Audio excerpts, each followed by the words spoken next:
Good evening, traders. Monday night, 10 to 7 here in the UK, and we are seeing some serious market movements today. We're going to start with the NASDAQ. Seeing the NASDAQ down 1.8%, the S&P is down, coming up 1%. The Dow's barely moved really, it's about 0.25% down. And then the Aussie dollar is the currency that's been absolutely pummeled today, sitting at 1.2% down. So we're going to take a look at those and we're going to see if there is actually some serious potential buying opportunities in the marketplace or selling opportunities. So let's start with the NASDAQ. Now, if we look at the NASDAQ, I want to highlight where we see 2022 lows that were formed on the 24th of February, which was right here. So market came in, hit this price point around the 13,000 and, well, we'll call it the 13,000 even handle. It was about 25-30 points just above that. And then we saw the market have a propel and a huge impulse move right from 13,000 all the way up to 14.4. And then since then, we've been in a pretty negative bearish market since. Now, if we look at the NASDAQ since the all-time highs, we've moved from, what is it, 16,700. And where we've tested, we've seen a 22.35% correction, which is categorized as a bear market. So bear market, we want to think about selling. I don't sell indexes, I don't sell stocks. I only look to buy these markets because on the whole they go up over time. So I want to find these key areas, where to buy, how to buy, and then look for that next potential move. Whether it's going to be the start of a new trend or whether it's just going to be a bit of a correction, I don't mind. So I see this area where we currently sit right now as an opportunity to be buying the market. Yes, the market is in a bear market and it could potentially keep going down lower, but I'm looking at something quite intricate in terms of the market and how the market is forming.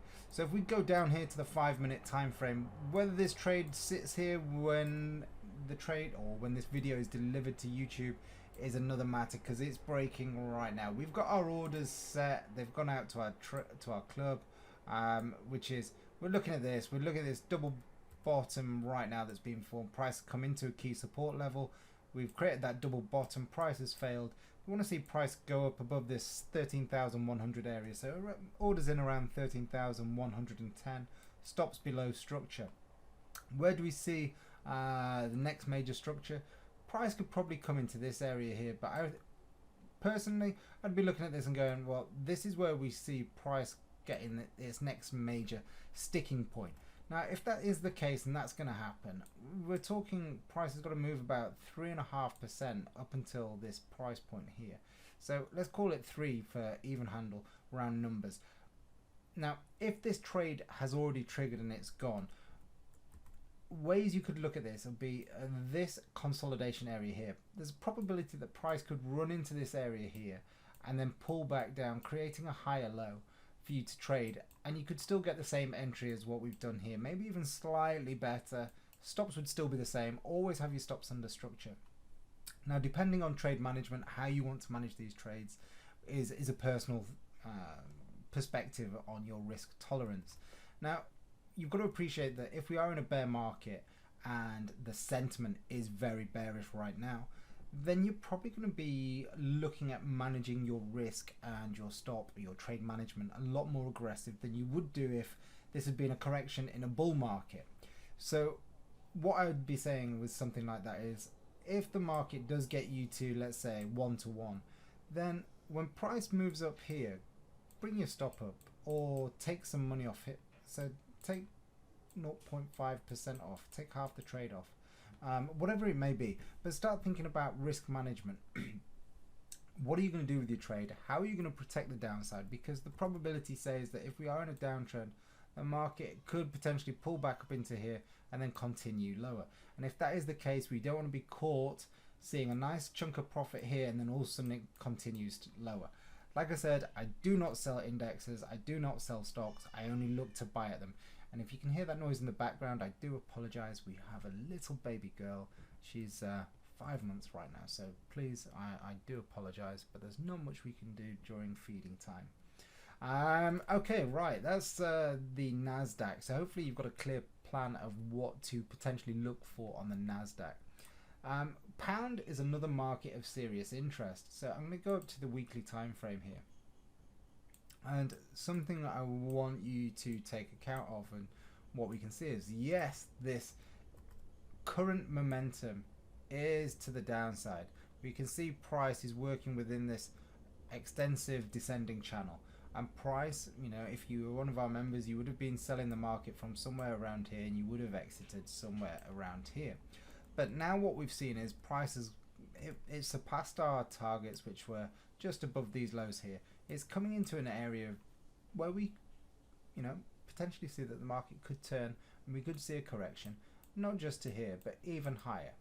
Now, this is where you're probably looking at the market and go, well, this is a clear downtrend. Why are you looking at buying the market, and what makes you think that the market could potentially move even higher? Well, if we go up to the higher time frame, let's go to the monthly. First thing you're going to see is price bottomed out down here at 121s. We can see then these were our previous structure highs. Price has broken through those highs, then created a higher low, and then moved on to create another higher high, and we are now in a corrective move, creating the next potential higher low. So any move which is breaking, sorry, that was a little bit wonky, any move that breaks the corrective pattern we just shown will be breaking out of a bull flag. So as the market potentially breaks out of that bull flag, we could then expect to see the market come up and test 142s. So we have impulse, correction, impulse, correction, impulse. And if we are going to see a continuation of that trend, maybe we break through those. If not, then we'll be looking at potential reversals in and around 142. So we've got a real nice strong potential move for more upside here on pound. Yes, it is bearish. Yes, it continues to look very weak. And you know, if we bring in our in-house indicator Tiger, just to have a look at the strength and weakness matrix based on a weekly chart, we can see that we can see that pound is pretty much on the lows. Now, if you did watch our previous videos when we were talking about euro down here, and we said, look, good time to be looking at potential buys and a potential reversal on the cards, and we've seen that. So opportunities and how we can look at potentially trading the pound long here would be, right, how do we use the information that we've got to provide a highest probability trading option? So one, simple scenario, you could be looking at buying the break of today's high, which that would suit end of day traders. You can also see we've got this trend line highlighted here that is connecting these previous highs.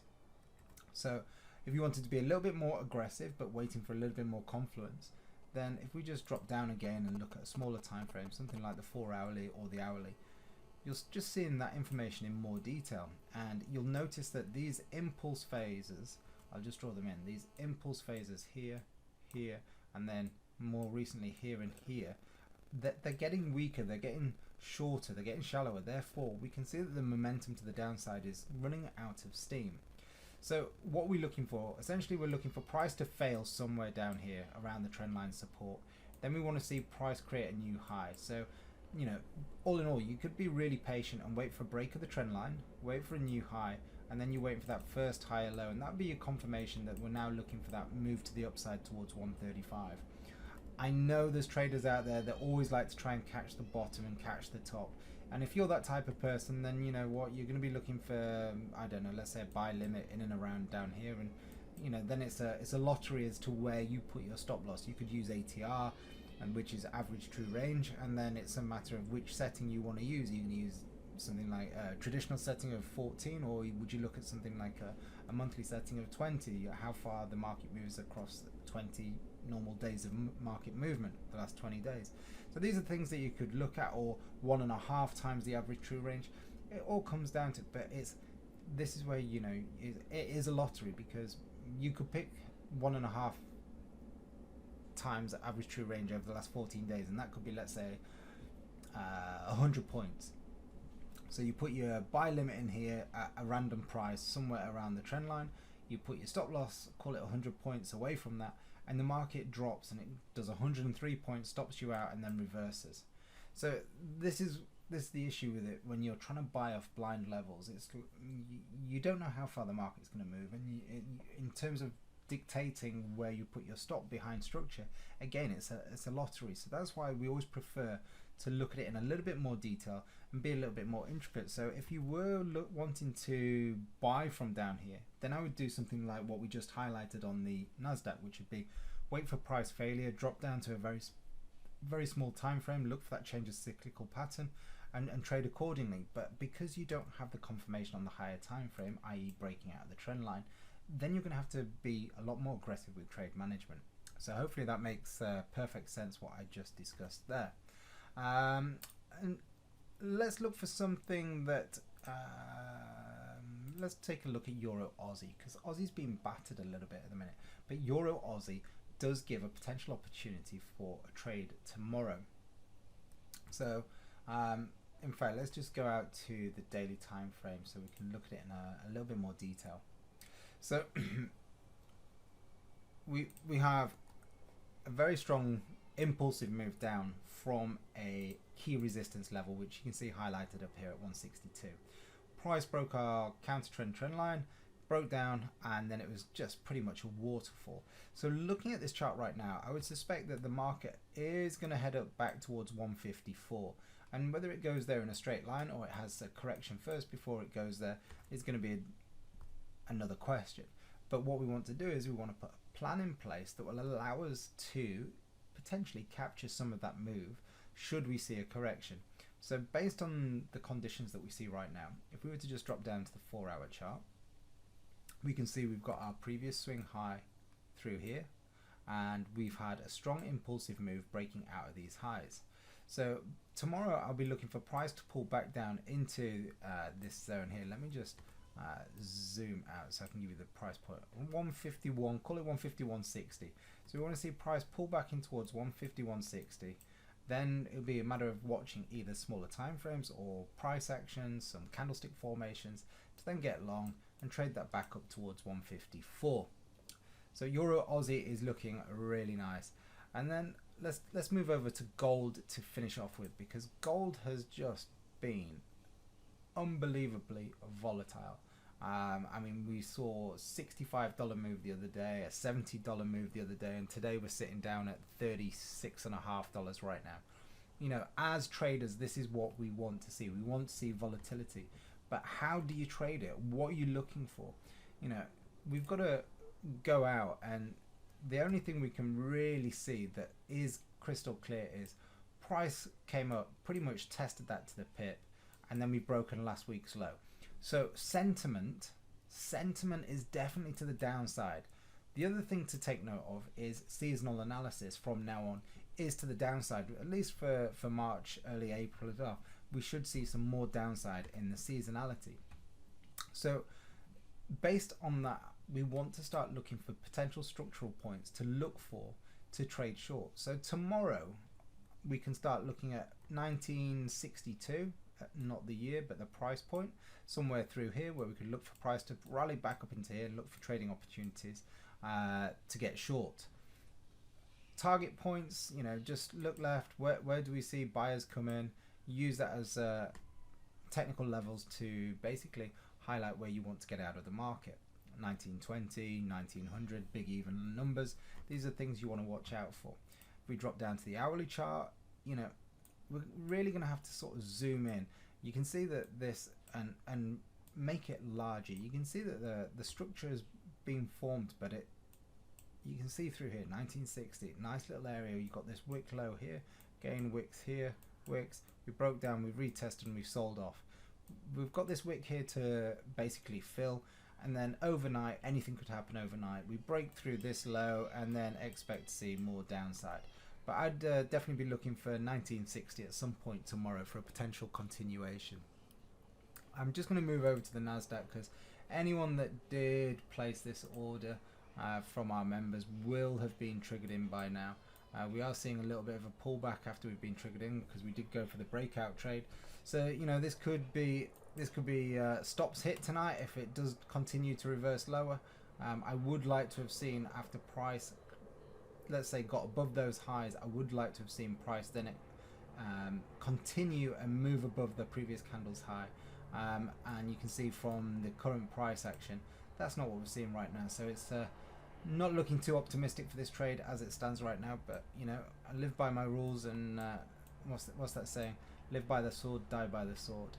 And yeah, like I said, that'll be the last chart to finish on tonight. And again, we've got a blooming helicopter flying over top, so apologies for the noise there.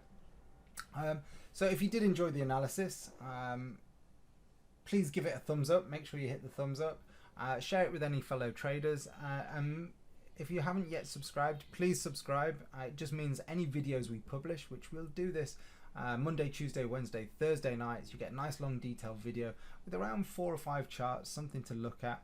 And subscribe means the video comes straight to your inbox. On that note, guys, have a wonderful Monday evening, and we look forward to seeing you in our update video tomorrow. Good night.